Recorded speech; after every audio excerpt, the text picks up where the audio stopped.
In today's video, I'm going to teach you how to connect multiple Notion databases to create a master database.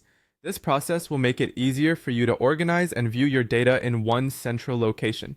Let's dive into the steps you'll need to follow to achieve this. First, you'll want to open a new or existing page in Notion where you intend to place your dashboard.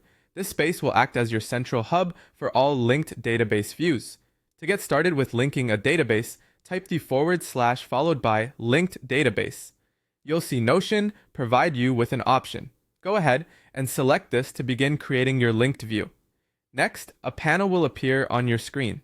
This is where you'll select the source database that you want to link. You might have several databases or just a few, but the goal here is to ensure that each one is accessible from your new dashboard. In the panel, you'll be able to search through your existing databases. Take a moment to find the one you want to link. Once you've located it, just click on it. It's as simple as that. Now you're starting to build a more interconnected and efficient workspace. Once you've got your linked database set up, the next step is to customize it to your needs. Click on the three-dot menu, often referred to as the More Options menu, located on your newly linked database. This feature is incredibly powerful. It allows you to filter, sort, and group the data entries. While you're in the menu, consider how you want to structure your data.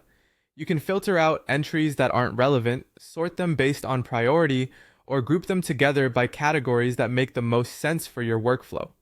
This customization process helps you focus on the specific information you need and ensures you're not overwhelmed by unnecessary data.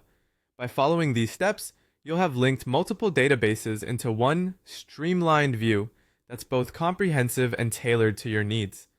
In doing so, you've taken a significant step towards more efficient data management within Notion, allowing for better insights and quicker access to pertinent information.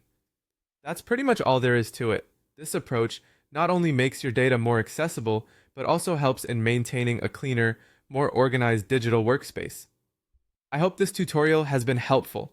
If you have any questions or run into issues, feel free to revisit this tutorial or reach out to the Notion support community. Thank you for watching and enjoy your newly organized master database.